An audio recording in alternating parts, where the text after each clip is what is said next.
achètes tes parfums chez Sephora, il est fort possible que tu t'orientes la plupart du temps vers les nouveautés ou alors les parfums qui font plus parler d'eux. Le problème, c'est qu'en faisant ça, tu risques un petit peu de sentir comme tout le monde. Libre, My Way, Dior Sauvage, Le Bleu de Chanel et j'en passe. Mais j'imagine que t'as pas non plus envie de t'aventurer pendant des heures chez Sephora à sentir des centaines de parfums pour trouver la pépite. Ne t'inquiète pas, je l'ai fait pour toi. Et du coup, aujourd'hui, je te présente 8 pépites qui sont selon moi sous-cotées chez Sephora. Et avant de rentrer dans cette vidéo, je t'invite à me suivre sur Instagram. Je partage très régulièrement des petites pépites comme ça que je découvre, que ce soit chez Sephora, chez Nocibé, chez des marques de parfumerie de niche. Donc si tu as envie de voir ça, je t'invite à me suivre. Le premier parfum dont je voulais te parler, c'est Terre d'Hermès Eau Givrée. Alors Terre d'Hermès, c'est un parfum qui est très connu, dont tout le monde parle, mais le Eau Givrée, il a un ADN qui est, je trouve, complètement différent du Terre d'Hermès classique et qui est magnifique. En fait, c'est un parfum, quand vous le sentez, qui va être hyper frais, puisqu'en fait, il va s'ouvrir sur des notes de citron. En notes de cœur, on a des notes de baie de genièvre et des notes de poivre de Sichuan. Donc la baie de genièvre, c'est ce qu'on va retrouver par exemple dans le gin. Donc on va avoir ce côté très frais, très aromatique qui va être accentué par le poivre de Sichuan qui a ce côté un petit peu piquant, aromatique. En note de fond, on va avoir des notes boisées, des notes métalliques. Quand vous allez le sentir, il va vraiment vous faire une vague de fraîcheur. Moi, je le trouve extrêmement chic. Je le vois plutôt sur un homme quand vous portez par exemple une petite chemise, que ce soit au bureau si vous avez par exemple un travail où il faut que vous soyez bien habillé. Je trouve que ça fait très chic, très frais. Donc voilà, si vous voulez un parfum qui est beau, efficace, frais, aromatique, plutôt pour un homme à mon goût. Je vous invite vraiment à aller vers celui-ci. Le deuxième parfum dont je voulais vous parler, c'est un parfum de chez Narciso Rodriguez. Alors vous allez me dire, Oksana, Narciso Rodriguez, tout le monde en parle, c'est vrai. Mais je trouve qu'en général, on parle souvent soit du For Her ou de l'ambré ou alors du poudré. Alors qu'en réalité, moi j'ai vraiment une préférence pour Musc Noir. Alors il faut pas se tromper, moi j'ai vraiment du mal avec cette marque parce qu'il y a plein de déclinaisons, ils ont un peu toutes les mêmes bouteilles et tout, donc je trouve que c'est pas évident de se repérer.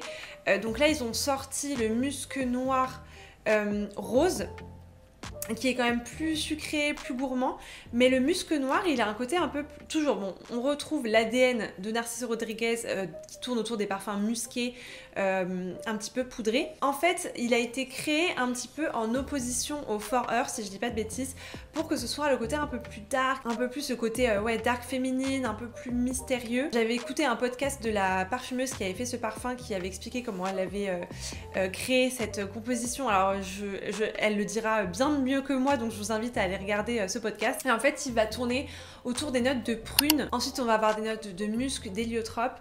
Et en fond, on va avoir des notes de daim. Donc vous voyez qu'on n'a pas du tout le même profil que le parfum For Her par exemple.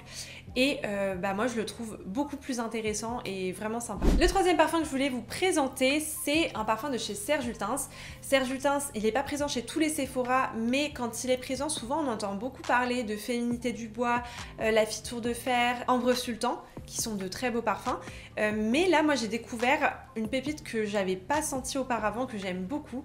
C'est Santal Majuscule, qui tourne bien évidemment autour des notes de bois de santal. On va voir aussi un petit peu de rose et aussi du cacao. Et donc du coup, ça lui confère un petit peu le côté toujours boisé, chaleureux. Je trouve pas forcément que c'est le bois de santal côté très lactonique, c'est plutôt le côté bois sec à mon sens. Et je le trouve extrêmement élégant, ce parfum. Unisexe, donc ça c'est top. Et je trouve que pour le coup c'est un parfum qui se différencie vraiment de ce qu'on peut avoir de manière générale chez Sephora. Le quatrième parfum que je voulais vous présenter, c'est une pépite, vraiment une pépite. J'ai presque pas envie d'en parler dans cette vidéo parce que vraiment je suis tombée amoureuse de ce parfum dès la première fois que je l'ai senti. Et pour vous dire, à chaque fois que je vais chez Sephora, à chaque fois, quand je repars, je me parfume avec ce parfum. Parce que en fait, il est complètement addictif. Je vous en ai déjà parlé dans une autre vidéo, mais moi j'aime beaucoup les parfums de chez Hermès, donc les jardins, la collection des jardins. Mon conjoint a notamment le jardin de Monsieur Lee qui est très particulier mais très sympa aussi. Et celui dont je voulais parler aujourd'hui, c'est Un jardin à Cythère. Un jardin à Cythère, c'est un parfum qui vous transporte en Grèce. C'est un parfum plutôt printanier ou en tout cas un parfum d'été qui va s'ouvrir sur des notes d'agrumes plutôt citronnées. Donc on va avoir ce côté lumineux, vivifiant, des agrumes un petit peu acidulés qui va être complètement coupé avec la gourmandise de la pistache. Alors moi en réalité, si j'avais pas su que c'était de la pistache, j'aurais probablement dit que c'était plutôt de l'amande. Je trouve que ça sent la pâte d'amande, mais pas la pâte d'amande sucrée, hein, vraiment l'amande. Et en fait, je trouve ça mais fabuleux comme association. C'est une association que vous pouvez par exemple retrouver le côté Hespéridés gourmand, je sais pas, par exemple sur le Devotion, que moi j'aime pas trop, même pas du tout le côté tarte citron meringuée là. Là c'est pareil, une association acidité gourmandise, mais pas du tout, on tombe pas du tout dans le côté sucré que moi j'aime de moins en moins aujourd'hui dans les parfums. C'est vraiment un parfum unisexe encore une fois. Et par contre, donc il a une super projection. Au niveau de la tenue, je pourrais pas trop vous dire parce que je ne l'ai pas malheureusement, mais il est sur ma wishlist. Je trouve par contre comment il évolue quand je le spray par exemple sur moi, c'est que le côté bien évidemment agrumes, citronné va se calmer assez rapidement et on va plus tourner sur les notes vertes et le côté. Alors ils disent qu'il y a des notes de bois d'olivier, alors je ne sais pas ce que sent le bois d'olivier, mais on peut retrouver un peu ce côté quand vous sentez de l'huile d'olive. Très légèrement, bien évidemment, c'est pas ça que vous percevez. Je trouve que c'est un parfum qui met de bonne humeur, c'est un parfum qui fait voyager en vacances, et c'est un parfum qui est complètement addictif. Voilà, après il est très particulier, moi j'aime bien les parfums qui sont originaux, je vous invite à aller le sentir pour vous faire vos propres idées. Ensuite je vais vous parler d'un parfum que j'ai dans ma sélection et qui a une place toute particulière dans mon cœur. C'est le Gorgeous Gardenia de Gucci. Alors pareil, ces derniers temps on m'en entend beaucoup parler puisqu'ils ont sorti le jaune, le Gorgeous Orchid et avant c'était le Gorgeous Jasmin. J'ai senti les deux et ils ont fait beaucoup de communication dessus, notamment via des influenceurs, donc on en a beaucoup entendu parler. Mais moi, mon préféré reste quand même celui-là, qu'on m'a offert il y a peut-être 3 ou 4 ans maintenant, je sais plus. Pour vous raconter un petit peu l'histoire de ce parfum chez moi, en fait, j'étais dans un aéroport bloqué plusieurs heures en Indonésie. Et je me suis dit, bon bah qu'est-ce que je vais faire? Je vais aller sentir les parfums et j'avais besoin d'un nouveau parfum que je trouvais original. C'était un petit peu au début de mon parcours dans la parfumerie et je me disais, bon bah j'ai envie d'un truc sympa mais un truc qui se différencie des autres. Et du coup j'ai passé des heures à sentir tous les parfums et à essayer de trouver un petit peu cette pointe d'originalité qu'on retrouvait pas dans les autres. Et je suis tombée sur ce parfum là, donc le Gorgeous Gardenia. Magnifique, je ne m'en lasse pas, il a une tenue et un sillage merveilleux. C'est un parfum qui est très fleuri et qui est un peu rehaussé par des agrumes. En note de tête, on va avoir des fleurs de poirier, des baies, de la mandarine qu'on sent bien. Note de cœur, on va avoir des fleurs blanches, du gardenia, du jasmin, de la fleur de frangipanier. Et en note de fond, on va avoir du sucre roux et du patchouli. Alors ce parfum là, je trouve qu'il met de bonne humeur. C'est un parfum qui fait quand même un petit peu romantique par ce côté fleurs blanches, etc. Mais il a ce petit truc, je ne saurais pas expliquer, mais qui le rend hyper chic et parfait, moi je trouve, pour le travail. Alors c'est clairement un parfum de printemps à mon sens, mais je le trouve vraiment magnifique. Pépite. Un autre parfum dont je voulais parler et qui est aussi dans ma collection, c'est le Burberry London. C'est un parfum qui avait été recommandé dans la chaîne Clémence te parle de parfum. Et en fait, je cherchais un parfum que je pouvais porter au travail de manière très simple, sans exploser mon budget. Vous allez voir, le prix, il est vraiment correct, en tout cas chez Sephora. Et donc là, on va avoir un parfum qui tourne autour du chèvrefeuille. C'est vraiment moi ce que je sens de prime abord dans ce parfum. Donc moi j'adore le chèvrefeuille, donc faut vraiment aimer. Et ce chèvrefeuille, il est rehaussé un petit peu par des notes d'agrumes, des notes un petit peu de clémentine, donc des agrumes plutôt juteux, sucrés. On va avoir aussi des notes de rose, des notes de fleurs de tiare, des notes de jasmin. Et en note de fond, on va avoir du muscle, du bois de santal et du patchouli.